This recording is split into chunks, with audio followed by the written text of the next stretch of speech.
एक ओंकार सतनाम करता पुरख निर्भव निर्वैर अकाल मूरत अजूनी सैभं गुर प्रसाद। अंग 86वां। सलोक महला तीजा। पंडित पढ़ पढ़ ऊंचा कूकदा माया मोहे प्यार। पढ़ पढ़ कर पंडित ऊंचे स्वर में माया और मोह के प्यार में चीखता है। पंडित जो है वेदों को ग्रंथों को पढ़ता है, उन्हें समझता है, याद करता है और फिर मोह में और माया, क्योंकि परिवार के मोह में है, क्योंकि संसार के मोह में है, इसलिए उसको माया भी चाहिए। तो माया और मोह के प्यार में, परमात्मा के प्यार में नहीं, माया और मोह के प्यार में चीखता है। जो परमात्मा के प्यार में ऊंचे स्वर में बोले वो तो वैरागी है, वो तो फिर उसकी तड़प में उसके प्यार में बोल रहा। लेकिन पंडित जो है वो सार तत्व को पढ़ तो रहा है, लेकिन क्योंकि वो माया और मोह के प्यार में फंसा है, इसीलिए सिर्फ पढ़कर वो दूसरों को उपदेश दे रहा है। वो चीखना है, बस फालतू में बस चीखे जा रहा। क्यों? क्योंकि उसने खुद उसको धारण नहीं किया, इसलिए उसका वो चीखना वो व्यर्थ है। वो बोलना फिर चीखने के समान है। अंतर भ्रम न चीनिए मन मूरख गवार।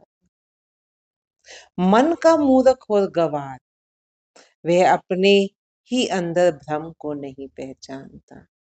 वो ये पढ़ रहा है कि परमात्मा अंदर ही है, सारा ब्रह्मांड अंदर ही है, लेकिन उस बात को वो अपना नहीं रहा। पढ़कर भी जो ना समझे फिर वो मूर्ख है। हम मूर्ख किसको कहते हैं? जिसको कोई बात समझ ही नहीं आती। गवार किसको कहते हैं? जिसको जितनी बार कह लो लेकिन उसको समझ नहीं आती। तो पंडित भी पढ़ रहा है, हर ग्रंथ में, हर वेद में, हर पुराण में पढ़ रहा, लेकिन उसने अपने ही अंदर भ्रम को नहीं पहचाना है, इसलिए मूर्ख और गवार है। तो क्या कह रहे हैं?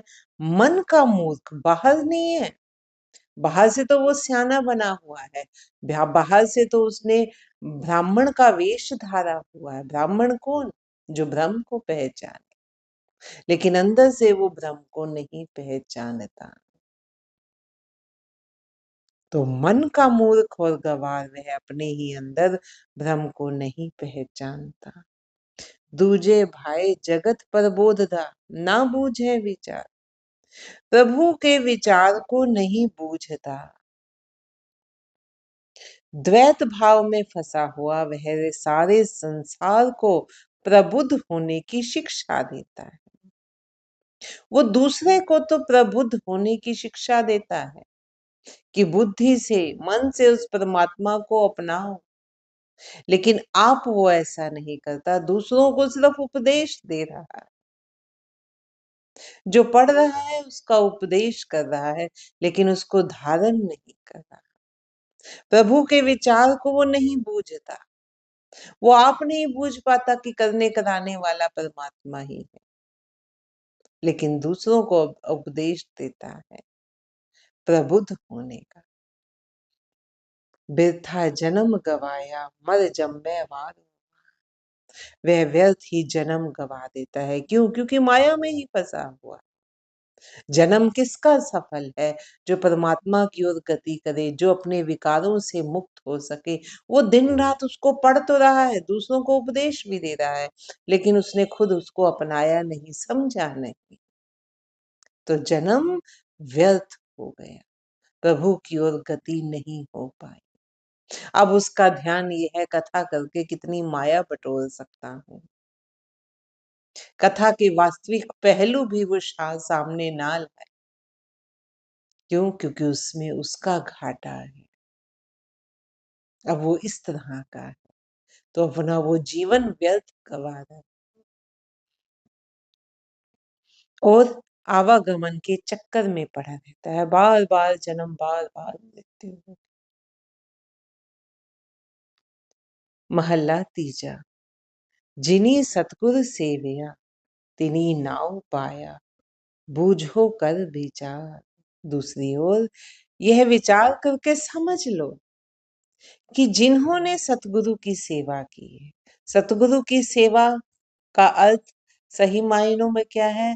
गुरु जो कहे वो मानना, गुरु गुरु जैसा कहे वैसा करना, उसमें अपनी अकड़, उसमें अपना दिमाग लगाने की जरूरत नहीं। जो गुरु कह रहा है वो सब सत कह रहा है, अपने एक्सपीरियंस से कह रहा है। जो कहे वो मानना। गुरु कह रहा है कि झूठ नहीं बोलना, तो झूठ नहीं बोलना। धीरे धीरे उसका मनन करो, उसका मनन बार बार चिंतन करो। झूठ नहीं बोलना, झूठ नहीं बोलना, उसको फिर अपने व्यवहार में भी लाओ। जब झूठ बोलने लगोगे, लाइन याद आएगी, झूठ नहीं बोलना, वहीं रुक जाओ। वो है गुरु की सच्ची सेवा की, उसका कहा हुआ हमने माना है।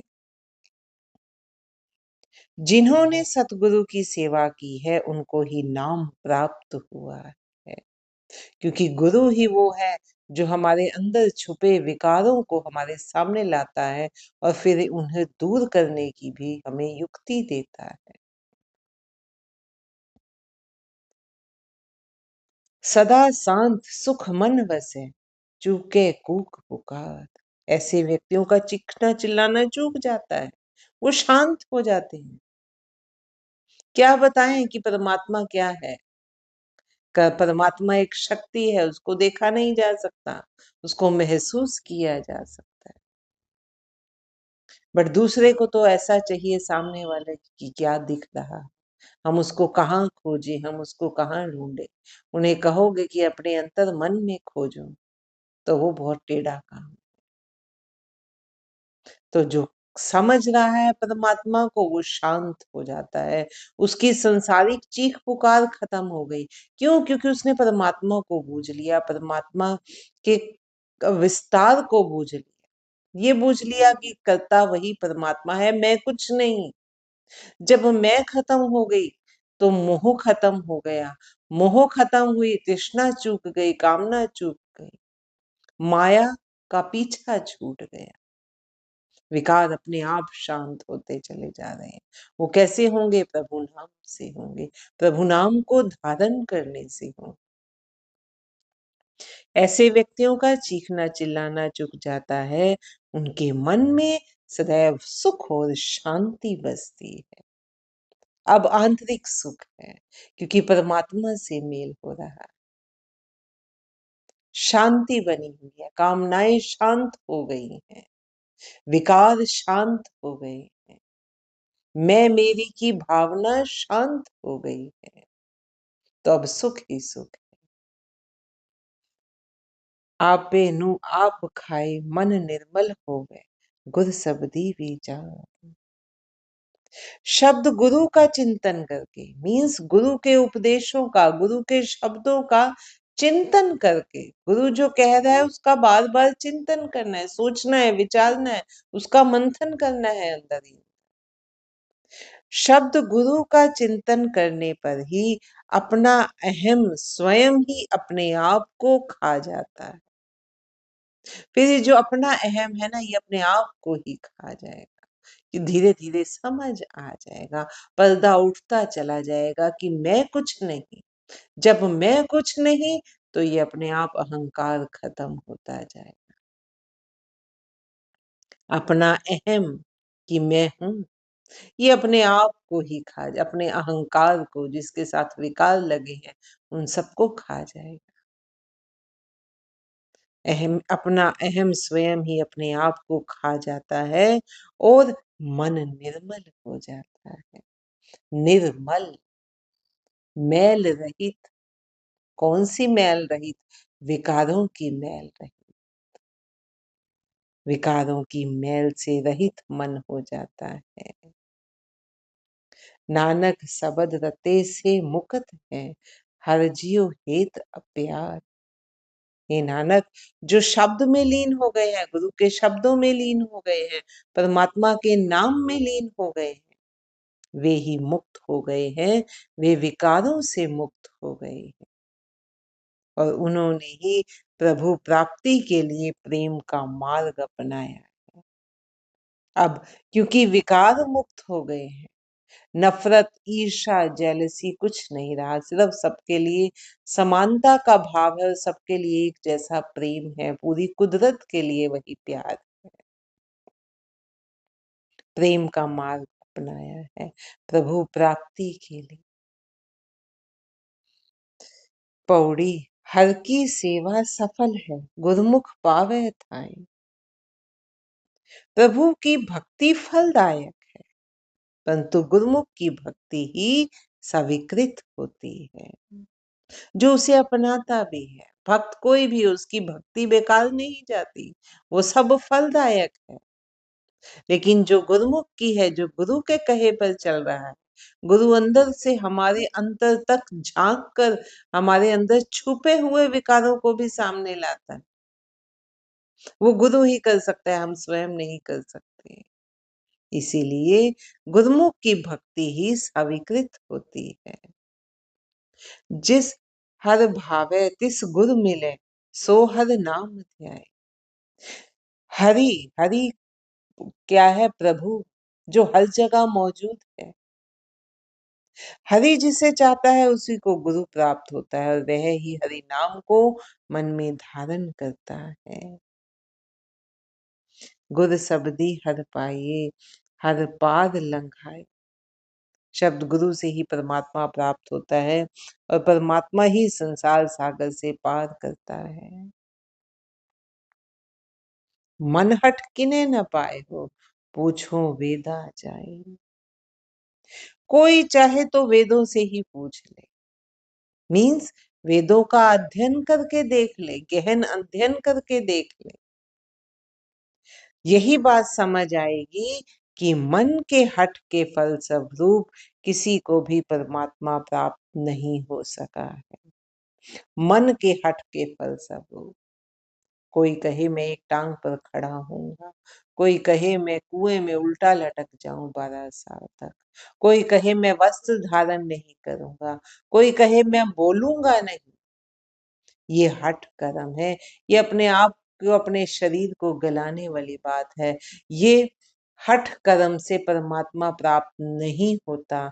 हम कहें कि हम 7 दिन नमक नहीं खाएंगे, लेकिन अंदर नमक का स्वाद ले रहे हैं, तो वो फिर मन का हट है सिर्फ। बात तो तब है जब विचार भी ना आए, बात तो तब है जब 8वें दिन की वेट ना हो कि अब 7 दिन हो गए, अब आज से नमक खा सकते हैं। बात तो तब है 7 दिनों के बाद संयम धारण करके जीवन का एक यही असूल बन गया कि जितनी शरीर को जरूरत है बस उतना ही नमक लेना, और कुछ नहीं लेना नमक को। आपको बात समझ आ गई, आपने उसको धारण कर लिया। अदरवाइज वो सिर्फ मन का हट है, और उससे परमात्मा नहीं मिलता। कोई चाहे तो वेदों से भी पूछ ले कि मन के हट के फलस्वरूप किसी को भी परमात्मा प्राप्त नहीं हो सका है। मन हट किने न पायो, पूछो वेदा जा। नानक हर की सेवा सो करे, जिस लय हर लाए। हे नानक, प्रभु की सेवा वही करता है जिसे प्रभु स्वयं सेवा में लगाता है। नानक हर की सेवा सो करे, जिस लय हर लाए।